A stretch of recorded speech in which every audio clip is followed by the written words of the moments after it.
संपूर्ण आशियामध्ये कोविड रुग्णसंख्येत वाढ, देशात 1010हून अधिक सक्रिय कोरोनाबाधितांची नोंद। महाराष्ट्रात सध्या 383 सक्रिय कोरोना रुग्ण।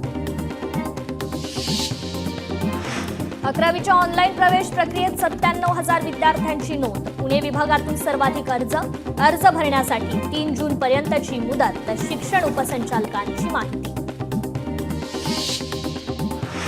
छत्रपती संभाजीनगरच्या डॉक्टर बाबासाहेब आंबेडकर मराठवाडा विद्यापीठाने वाढवले युवक महोत्सवाचे शुल्क।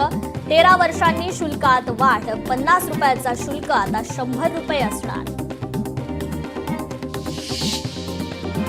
बुलढाणा जिल्ह्यात कृषी विज्ञान केंद्रामार्फत विकसित कृषी संकल्प अभियानाचं आयोजन। 29 मे ते 12 जून दरम्यान कृषी संकल्प अभियान राबवलं जाणार। बदलापूर ते कांजूर मार्ग मेट्रो प्रकल्पाची निविदा प्रसिद्ध। 27 किलोमीटरच्या मार्गिकेवर 15 स्थानकं असतील। प्रकल्पासाठी 13,000 कोटी रुपयांचा खर्च होणार।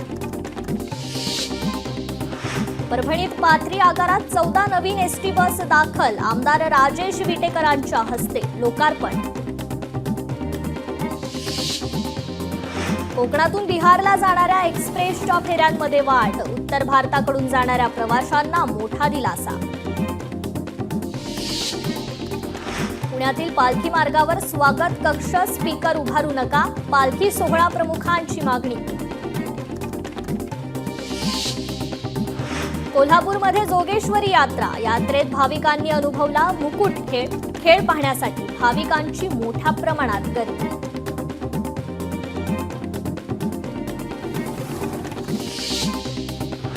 हिंगोलीत झाड वाचवण्यासाठी वृक्ष अँब्युलन्स हिंगोलीत करण्यात आलं उद्घाटन। बुलढाण्यात आंबा महोत्सव, वेगवेगळ्या प्रकारचे आंबे आणि कलम विक्रीसाठी दाखल। आंबा महोत्सवाला नागरिकांची गर्दी। कोल्हापूरमध्ये ज्योतिबा विकास आराखड्याच्या 259 कोटी निधींना मान्यता। लवकरच विविध विकास कामांना होणार सुरुवात। पालघरमध्ये औद्योगिक क्षेत्रामुळे होणाऱ्या प्रदूषणाच्या निषेधार्थ त्रस्त नागरिकांचं अनोखं आंदोलन।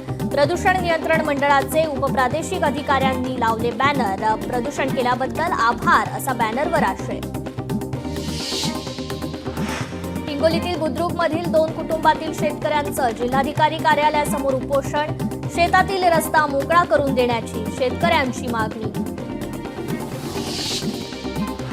यवतमाळमधील उकणी गावाचं पुनर्वसन शेवटच्या टप्प्यात, मात्र वेस्टर्न कोल्डफील्ड लिमिटेडनं 175 शेतकऱ्यांच्या जमिनी घेण्यास नकार दिल्याने शेतकऱ्यांचा 9 जूनला जलसमाधी आंदोलनाचा इशारा।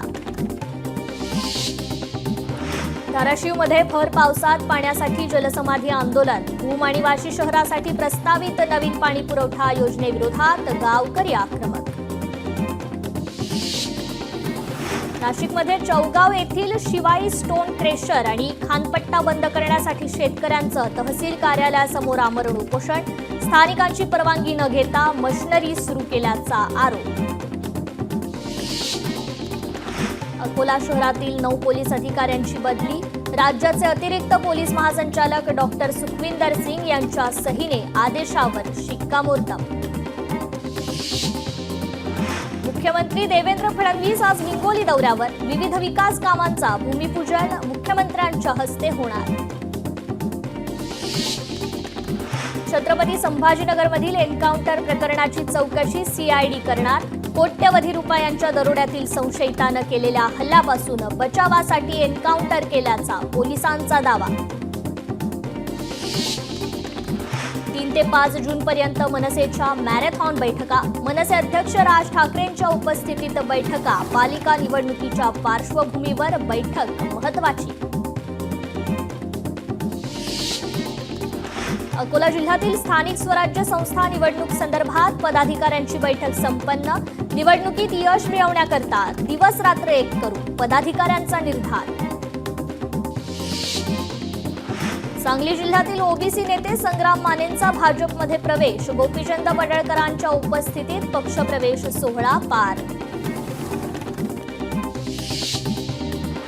छत्रपती संभाजीनगरमधील महसूल मंडळातील अधिकाऱ्यांची कार्यक्षमता वाढवण्यासाठी विशेष अभियान।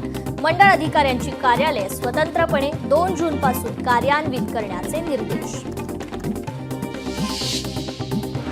सीमावर्ती भागात होणारा मॉक ड्रिल पुढे ढकलला. ऑपरेशन शील्डची नवीन तारीख लवकरच जाहीर होणार. प्रशासकीय कारणांमुळे मॉक ड्रिल पुढे ढकललं. सांगलीमध्ये रस्त्यांची दैना. राष्ट्रवादी काँग्रेसचं घंटानाद आंदोलन. पदाधिकाऱ्यांनी ठिय्या करत महापालिकेचा नोंदवला निषेध. भिवंडीत आमदार रईस शेख यांनी काढली पालिकेतील अधिकाऱ्यांची खरडपट्टी. आपत्कालीन परिस्थितीत पालिकेतील कर्मचाऱ्यांच्या सुट्ट्या रद्द केल्या असताना कर्मचारी रजेवर. अमरावती शहरात पुढील 6 दिवस वीज पुरवठा राहणार बंद. पावसाळ्याच्या पार्श्वभूमीवर महावितरणकडून दुरुस्तीचं काम सुरू. रत्नागिरीतील लांजा शहरातील रस्त्याच्या दुरावस्थेकडे प्रशासन दुर्लक्ष करत असल्याचा ठाकरेंच्या शिवसेनेचा आरोप. 2 दिवसात रस्त्याचं काम पूर्ण करा, अन्यथा आंदोलनाचा इशारा. मिठी नदी गाळ उपसा भ्रष्टाचार प्रकरणी अभिनेता डिनो मोरियाच्या अडचणी वाढण्याची शक्यता. डिनो मोरियाची बुधवारी आर्थिक गुन्हे शाखेकडून 6 तास चौकशी. डिनो आणि त्याच्या भावाला पुन्हा चौकशीला बोलवण्याची शक्यता. महाराष्ट्र राज्य होमगार्डला वर्षभर 365 दिवस रोजगार मिळावा या प्रमुख मागणीसह विविध होमगार्डच्या मागण्या मान्य करण्यासाठी जिल्हाधिकारी कार्यालयावर दिली धडक. ऑरिक सिटीमध्ये उद्योगांसाठी जागा उपलब्ध नसल्याने 8,000 एकर जागा देण्याची मुख्यमंत्र्यांची घोषणा. डीएमआयसी लगत अधिसूचित असलेल्या 7 गावातील जमिनीचे संपादन करण्यात येणार. मारेगाव तालुक्यात हिवरा इथे जखमी नीलगाय गावात शिरली. नागरिकांनी नीलगायला पकडून ठेवलं. नीलगाय वनविभागाच्या ताब्यात. जालन्यात ट्रक आणि कारचा भीषण अपघात. दुर्घटनेत 3 जण जखमी. जखमींना रुग्णालयात केलं दाखल. परभणीत वीज पुरवठा केबलला अचानक आग. वेळेवर वीज पुरवठा बंद केल्याने दुर्घटना टळली. यवतमाळच्या राळेगाव तालुक्यात शेतातील गोठ्याला आग. शेती उपयोगी साहित्य जळून खाक तर लाखोंचं नुकसान. वाशिमच्या मालेगाव तालुक्यात शेतातील गोठ्याला आग. संपूर्ण गोठा जळून खाक. आगीचं कारण मात्र अस्पष्ट. नांदेडच्या शिराढोण येथील स्टेट बँक ऑफ इंडियाच्या शाखेला आग. शॉर्ट सर्किटमुळे आग लागल्याचा प्राथमिक अंदाज. अकोला स्थानिक गुन्हे शाखेची जुगार अड्ड्यावर धाड. धाडीत 6 आरोपीसह 2 लाखांचा मुद्देमाल जप्त. यवतमाळमध्ये निर्जन स्थळी नेत तरुणीवर अत्याचार. सीसीटीव्हीच्या सहाय्याने आरोपीला पकडण्यात यश.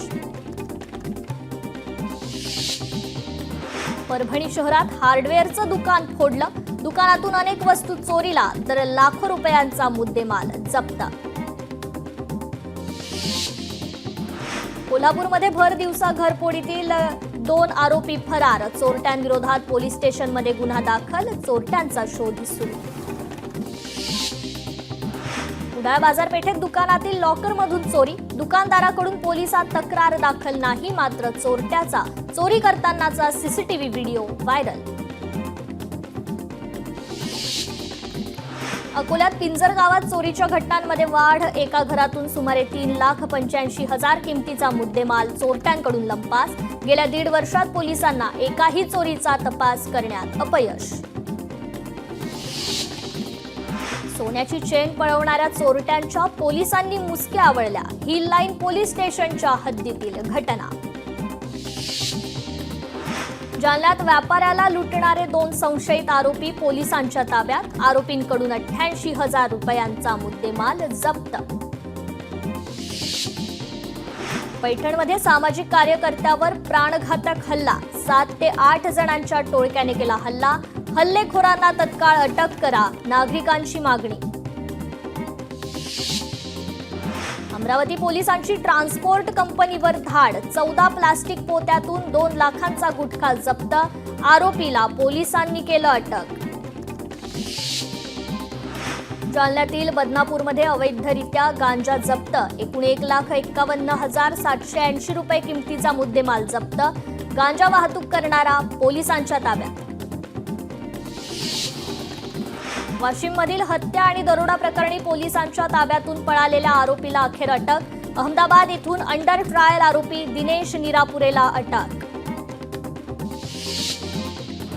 चंद्रपूरमध्ये अवैध दारूची निर्मिती आणि विक्री करणाऱ्या आरोपींना अटक. आरोपींच्या ताब्यातून 135 वाहनांसह 1,09,11,000चा मुद्देमाल जप्त.